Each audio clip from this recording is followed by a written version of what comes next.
Pony Walks into a Bar by Bronius Maximus. Pinks. Pinks hasn't paid for a drink in as long as I can remember. Not that I'm giving her free drinks, mind you, but in a word, she hustles. And boy, is she good at it. She'd come in, mane tied back, bandana around her head, ready to draw in some poor sap who thought he shot a good game of pool or could throw a dart. She'd throw the first game, charm the guy, usually a guy, but she could work with either gender, and get him to bet big, or just bet a drink. Pinks never lost a game unless it was on purpose. She was just too good. And she didn't even have fingers. She whipped griffins, zebra, unicorns, pegasi, you name it. Anyway, tonight was like any other Saturday. The bar was filling up, and Pinks just walked in. I greeted her in a manner to which she was accustomed. "You planning on buying a drink tonight, you filthy earth pony?" Not from the likes of you, Manny Pants. We both shared a good laugh. It varied from time to time, but our greetings were more or less the same. Not many newcomers to the bar tonight. You may have trouble getting your drinks. She hopped on a stool and kept an eye on the pool table and dartboard. Don't worry, Foster. Every pony likes to play games. You just have to wait until they're ready. Just as quickly as she'd sat down, she trotted toward the pool table and grabbed a cue. She put her bits on the table and proceeded to miss shots and generally suck at pool until a stallion from out of town offered to teach her the game. Right into her trap. She told him she wasn't very good, but she'd love to play with him if he'd put a drink on the line. He was more than willing to make time with her for the price of 2 drinks. I served him up 2 beers and resisted the urge to shake my head. Sometimes it was fun watching Pinks work. I'm sure she could probably get the jacket off this guy's back if she wanted to, but he, along with the rest of town, was lucky she only used her power to get drinks and not, say, the deed to his house. In 6 games, she had humiliated this poor sap. Unfortunately, he didn't take losing too kindly. After Pinks decided to enjoy her drinks and have a seat at my bar, he went back to his group of friends for a thorough harassing.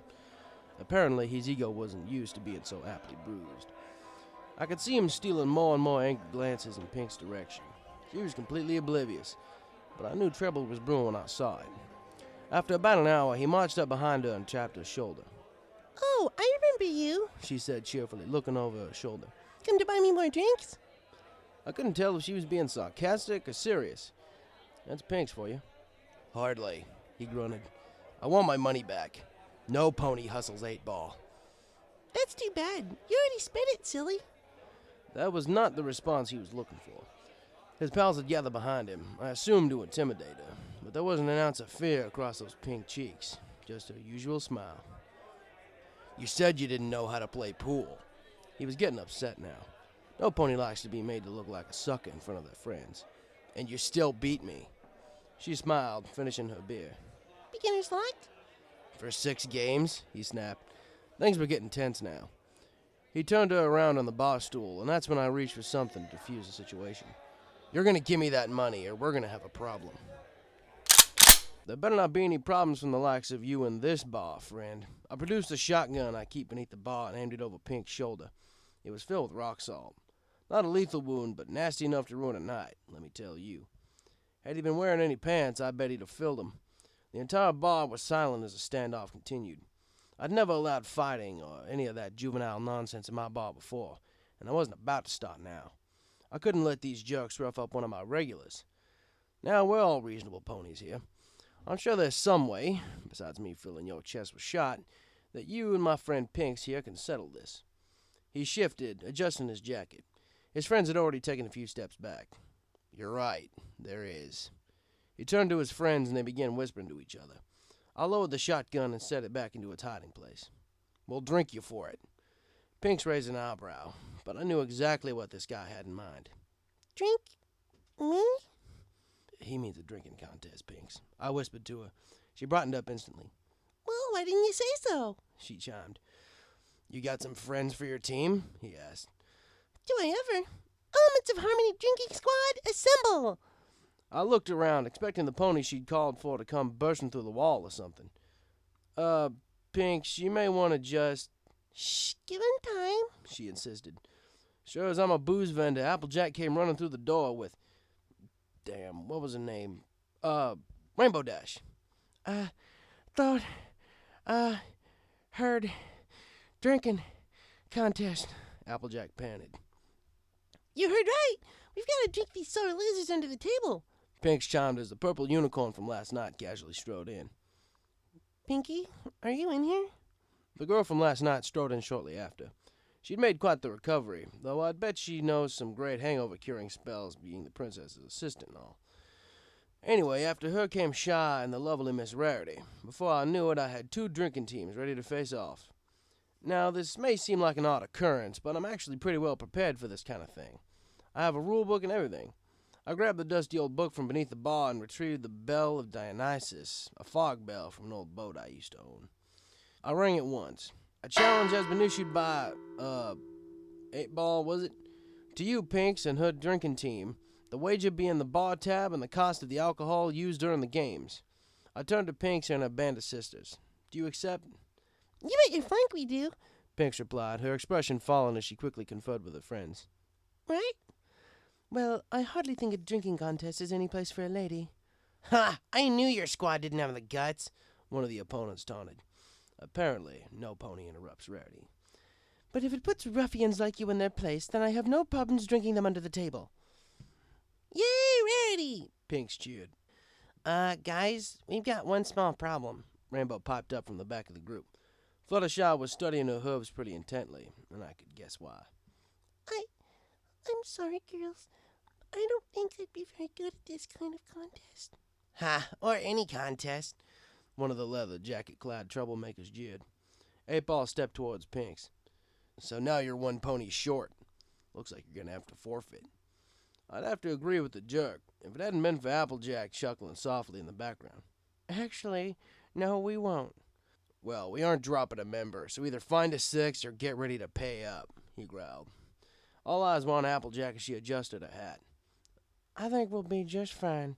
She turned to the back of the bar and called into the dim light of the far back booths. Mac! A screech of metal on tile echoed through the bar as the stallion I recognized as one of my regulars appeared from the shadows. One of my rather quiet regulars. A large red stallion about the size of my bouncer slowly trotted towards the group. Every eye on the bar focused on him as he discarded the sprig of wheat hanging loosely from his lips. I understand y'all need a 6th. Well, I don't drink, so, if you wouldn't mind taking my place, I'm sure I could cheer you on. Fluttershy mumbled. Don't you worry none, darling, he said with a nod. Mac turned to face his opponents as he stood among his new drinking team. If y'all are done flapping your lips, we got some drinking games to win. Now then, first rule, not a drop can be spilled. Any loss of alcohol, either by vomiting, spillage, or some other form of alcohol abuse, incurs instant disqualification, I read from the rulebook. There are 5 events, and at the conclusion of the final event, the team with the most events won is the champion. Fine. What's the first event? 8-Ball asked. I donned my ceremonial giant purple referee top hat and explained the rules. I flipped farther into the book until I came to the event list involving tab disputes. The first challenge goes by many names, but by far the most widely known is beer pong. The rest of the bar cheered as the waitstaff set up the table and ping pong balls were gathered. Choose your best 2 players. After setting up the game, Twilight and Applejack stood opposite a Griffin and the guy Pinks hustled. The rules are simple. No part of the hand or hoof may cross the table during the throw. If you sink, they drink. If you bounce one in, they must drink 2 cups, but they are able to swat the ball away if you choose this method. They nodded. It's not really a hard game to understand. Throw the ball into your opponent's cup. First one out of cups loses. Everyone clear on the rules? They nodded. The ringing of my old bell echoed through the bar. Let the games begin. The ladies were allowed first shot. Twilight lined up a throw. She had to have been doing calculations or something in her head. After what seemed like an eternity, she launched the ball out of her magic and straight into the first cup. Nothing but beer. She lit up like a bottle rocket. Applejack, did you see that? She gasped. I figured she wasn't one for competitive games, but it still feels good to score a point. I did it! I made it in the cup! She flung her forelegs around Applejack, who quickly joined her. Great job, Twi, she replied as the other team drank their cup. Yeah, take your shot already. The Griffin, Brondo, if the back of his jacket was telling the truth, snapped. Hold your horses. We'll give her your whipping soon enough. Applejack took the ball between her teeth and tried to figure out how she was going to get it from A to B. With an awkward flick of her neck, the ball made it about halfway across the table. After some jeers from the other side of the table, Applejack looked shaken, but not beaten. Rondo and his buddy whispered to each other before turning back to the table to take their shots. Unexpectedly, they took their shots at the same time. Catching Twilight and Applejack off guard, they managed to bounce one into a cup, meaning both Twilight and Applejack had to drink, costing them their lead. Hey, that's not fair. They went at the same time, Twilight complained. My hooves were tied. There's no rule saying you can't, I answered. I have to allow it. The grimace on Twilight's face as she was forced to drink an ever-warming beer was priceless, I gotta admit. Applejack ended up sinking the remaining cups after opting to use her tail to throw the ball instead of her mouth. Twilight seemed pretty content just making one. Alright, so you won one event. Big deal. 8-Ball sneered. You won't win again. Next event, the long pour. The rest of the patrons cheered, ordering even more rounds. I may have to make this an annual thing. Maybe call it Beer Festival. Anyway, the long pour event was actually quite simple. One teammate stood on a ladder with a pitcher of beer and attempted to pour it into the mouth of the teammate waiting beneath the ladder. The team who got the most beer in their partner and not on the floor won. Simple, huh? This time it was Rarity and Rainbow Dash, with Rarity on the ladder. Believe me when I say Rainbow was a bit nervous about getting beer up her nose. Don't worry, Rainbow Dash. My magic is as steady as the gems I use to create my masterpieces. That didn't seem to help much. Unfortunately, the other team had steadier hooves, and Rainbow ended up more than a little soaked. Okay, the score is 1-1, I announce, searching the book for the next event. The next challenge is Bits. Bits is also a fairly simple game. 5 shot glasses arranged in a cross. One player from each team must bounce the coin off the table and into the glass, where the opponent must then consume the liquor inside. This time, the big guy was chosen. Since this was the first event using hard liquor, I could understand. Mac flipped Bits like birds singing the trees. He must have had practice, because he only ended up drinking a shot he actually had to order. He shut the other guy down completely. The next event was one of my favorites, Thumper. It involved the entire team on both sides, and the gameplay was simple. All you had to do was pound your hooves, or hands, on the table, repeatedly while every pony went around the table and picked a gesture to represent them. All you had to do was perform your gesture and that of a player on the opposing team once it was your turn. However, you could not simply perform the gesture of the player who had gone before you, so it was imperative you remembered the other team's gestures, not just one or two players. On top of that, every pony had to keep their hooves pounding on the table through the entire game. Any pony caught slowing down or stopping was out. Last player standing won it for their team. Is every pony clear on the rules? They nodded. Then let Thumper begin. The rumbling of hooves on wooden tables drowned out any other noises in the bar. The ancient chant, rumored to have been started by Princess Luna on the night of her and her sister's ascension to power, began the game. What's the name of the game? Dick shouted. Thumper! Nearly the entire bar yelled in response. And why do we play it? She called again. To get fucked up! Unfortunately, the alcohol was beginning to weigh on Pink's team, and 8-Ball and his crew ended up winning that event, tying the contest. It was now down to the final tiebreaker event. I nodded to my waitress, and they opened a large locked cabinet behind the bar. Behind the large wooden doors was a hammer and a glass case with 12 large glasses shaped like boots. Above the glass, a sign read, "In case of tie drinking contest, break glass." With a swing of the hammer, the boot-shaped glasses were freed, and a hush fell over the bar.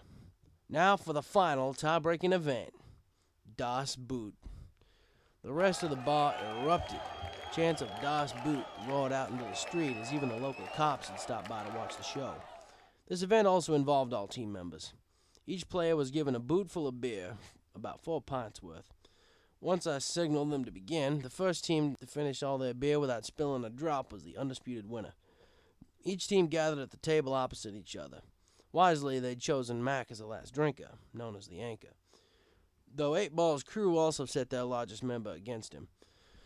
Some matchups were even, some skewed a bit, but I could tell this would be a close race. Is every pony ready? Once again, a silent nod. On your marks, get set, drink. Applejack started off strong, finishing her boot and twisting it expertly before the bubble hit at the heel. This gave Rainbow Dash time to increase their lead, though not by much, as 8-Ball's crew caught up fast. After Rainbow Dash came Rarity. Needless to say, she didn't exactly take too well to chugging beer. Pink's team lost their lead by the time Twilight managed to finish her beer and subsequently pass out beneath the table. Honestly, it was more than I expected of her, but she chugged that beer like a true champion. I'm assuming Princess Celestia would be proud. It was down to Mac.